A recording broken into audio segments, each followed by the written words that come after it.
አሰላሙ አለይኩም ወራህመቱላሂ ወበረካቱ። አረብኛን ከኔ ጋር በቀላሉ ያንብቡ። በአረብኛ ሶስት ዋና ድምጾች አሉ። እነሱም እቺ ምልክት ከላይ ከመስመር በላይ ስትመጣ ወይም ደግሞ ከፊደል በላይ ስትመጣ፣ እቺኛዋ ምልክት ደግሞ ከፊደል በታች ስትመጣ፣ እቺኛዋ ምልክት ከፊደል በላይ ስትመጣ፣ እነዚህ ሶስቱ ዋና ድምጾች ናቸው ወይም ደግሞ ቫውል የምንላቸው ናቸው። ዋና ቫውሎች ናቸው። እቺ ምልክት ፈትሃ ትባላለች። ፈትሃ። እቺ ምልክት ከስራ ትባላለች። ከስራ። እቺ ምልክት ደግሞ ዶማ ትባላለች። ዶማ። አሁን አረብኛ ፊደላቶችን ከአሊፍ እስከ ካወቃችሁ በጣም ቀላል ነው። እነሱን እዚህ ጋር መጻፍ ነው። ለምሳሌ ይሄ ፊደል የባ ፊደል ነው። እቺ ፈታ ከላይ ምልክቱን አስተመጣባት ድምፁ ወደ ምን ይቀየራል? ወደ በ ይቀየራል። በ። ይሄ እንግዲህ በአማርኛ ድምጸት ብንሄድ የመጀመሪያው ድምጸት ማለት ነው። በጣም ጥሩ። ይሄኛው ራሱን ፊደል እናምጣውና እዚህ ጋር እናስቀምጠው። ይሄ ድምጸት ቢ የሚል ድምጸት ይሰጠናል በአማርኛ በቡቢ ሶስተኛ የአማርኛው ድምጸት ማለት ነው። አሁንም ይህን ራሱን ፊደል እናምጣውና እዚህ ጋር እናስቀምጠው። እቺ ምልክት አለች ቡ የሚል ድምጸት ትሰጠናለች። ይሄ ደግሞ በአማርኛ ስንተኛው ድምጸት ነው? በቡ ሁለተኛው ድምጸት ይሰጠናል ማለት ነው። ስለዚህ ሌሎቹንም 28ቶቹን ፊደላቶች ወይም ደግሞ ቀሪዎቹን 27 ፊደላቶች እዚሁ ጋር እያመጣችሁ ብትሰኳቸው ድምጸቱ በዚህ አይነት መልኩ ይሆናል ማለት ነው። የአንደኛውን ድምጸት የሶስተኛውን ድምጸትና የሁለተኛውን የአማርኛ ድምጸት ይሰጡናል ማለት ነው። እሺ ሌላ የተወሰነ ነገር ልጨምርላችሁ።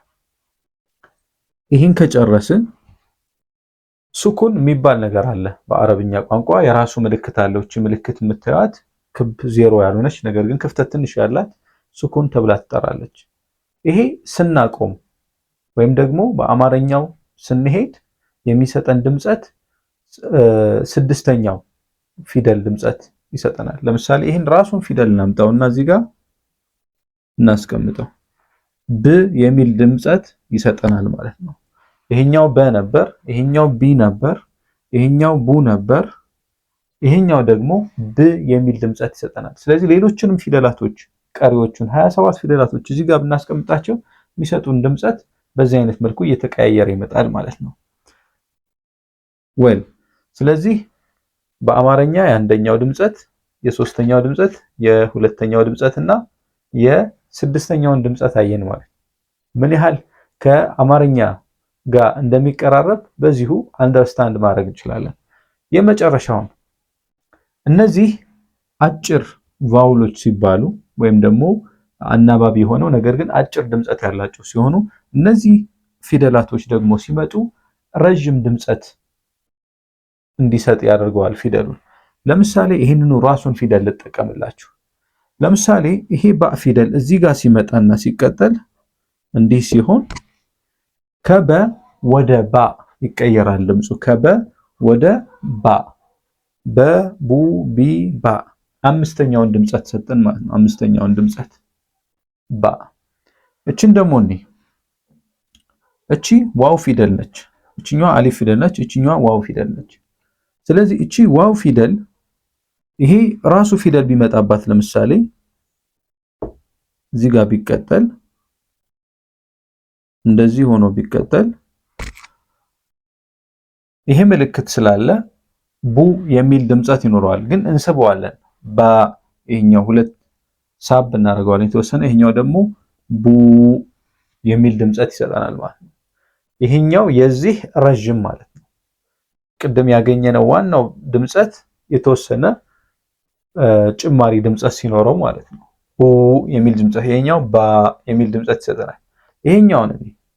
ይሄኛው ደግሞ ራሱ ለምሳሌ ቅድሙን ፊደል ብናመጣ እዚህ ጋር ብንጨምረው ቅድም የነበረውን ምን ነበር? እዚህ ጋር